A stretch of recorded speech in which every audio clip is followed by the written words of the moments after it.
अस्सलाम वालेकुम students, welcome back to the lecture. आज के लेक्चर में हम जो है वो इन्वर्स फाइंड करना सीखने लगे हैं। स्केयर मैट्रिसेस का by using Gauss Jordan method से किस तरह हम लोग जो है वो इन्वर्स फाइंड कर सकते हैं गॉस को यूज़ करके। अब फर्स्ट ऑफ ऑल हम ये देख लेते हैं कि क्या हर मैट्रिक्स का इन्वर्स एग्जिस्ट करता है या नहीं। अगर नहीं करता तो फिर ऐसे कौन से मैट्रिसेस हैं जिनका इन्वर्स एग्जिस्ट करता है और ऐसे कौन से मैट्रिसेस हैं जिनका इन्वर्स एग्जिस्ट नहीं करता।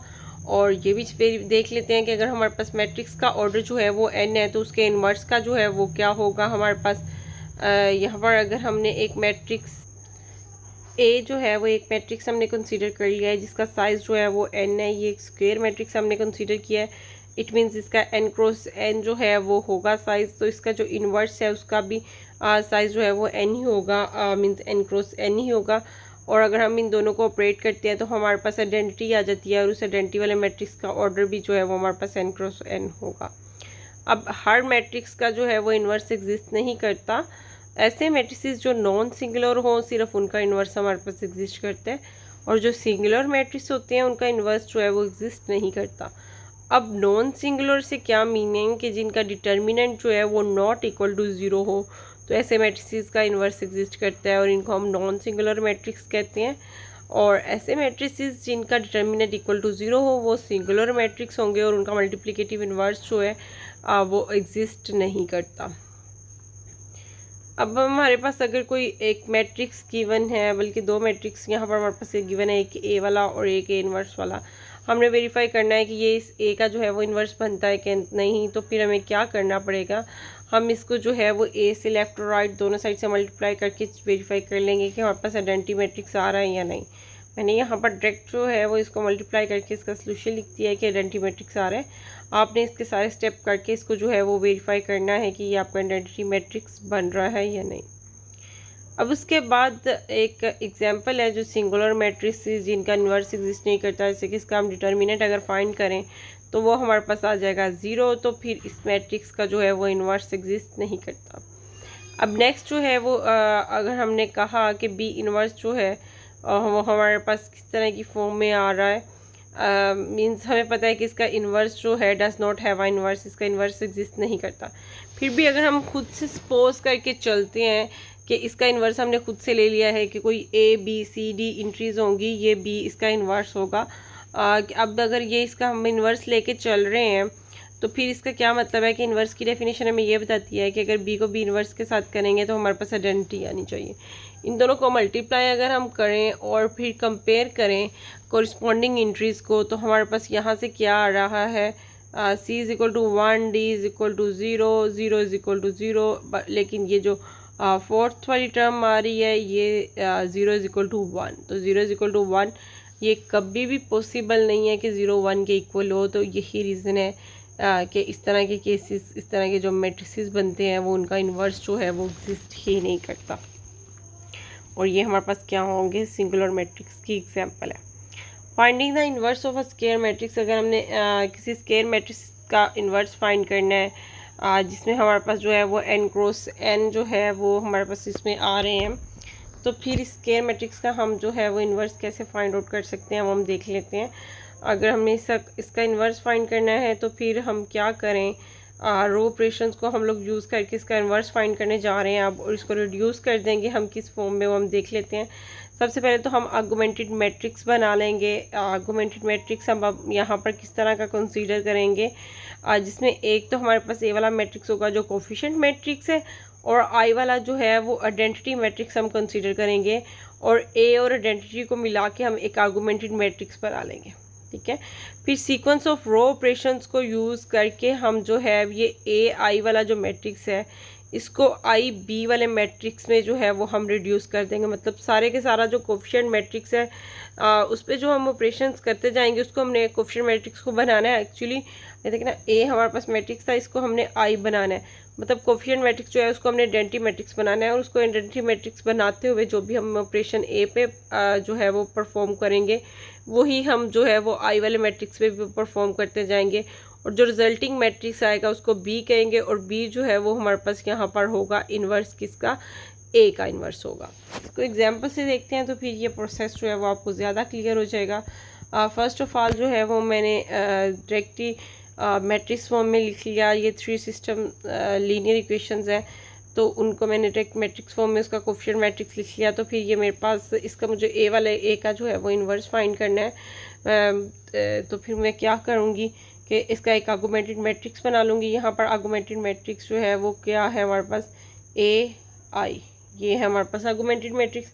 अब ए जो है वो हमारे पास ए वाला मैट्रिक्स ये है कोफिशिएंट मैट्रिक्स, और आई वाला मैट्रिक्स आइडेंटिटी मैट्रिक्स है।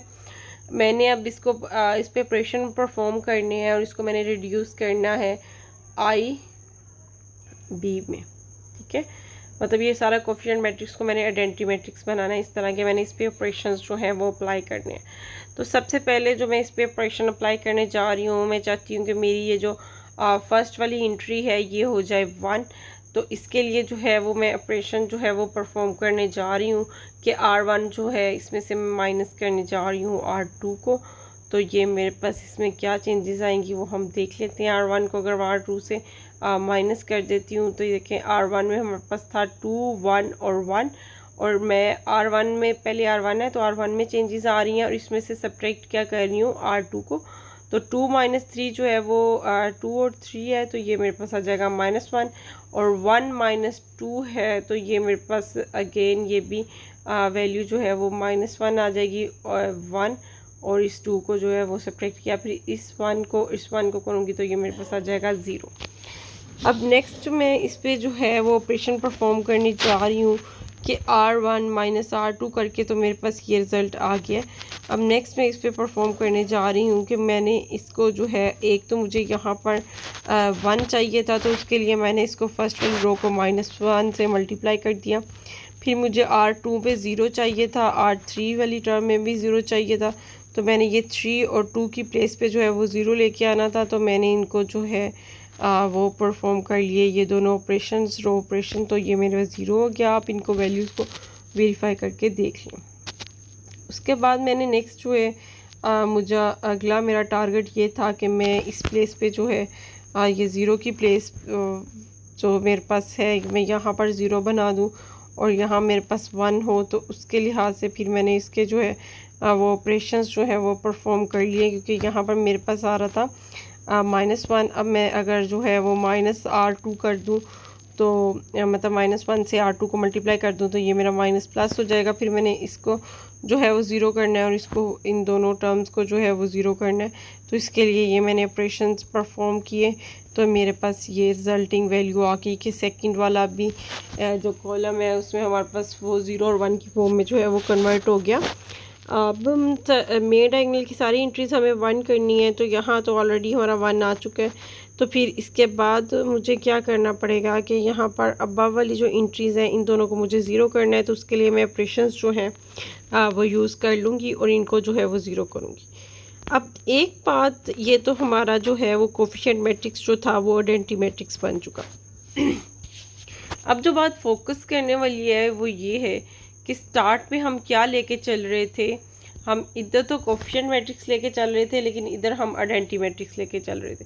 अब जो ऑपरेशंस मैंने इसको जो है वो कोफिशिएंट मैट्रिक्स को आइडेंटिटी बनाते हुए परफॉर्म किए, वो सारे के सारे ऑपरेशंस जो हैं वो मैं साथ साथ इस आई वाले मैट्रिक्स पे भी जो है वो अप्लाई कर रही थी। और इस आई वाले मैट्रिक्स पे अप्लाई करने के बाद जैसे मैंने R1 - R2 किया था तो आइडेंटिटी मैट्रिक्स था, तो 0 - 1 वो जो है वो 1 - 0 वो तो हमारे पास 1 ही आ गया।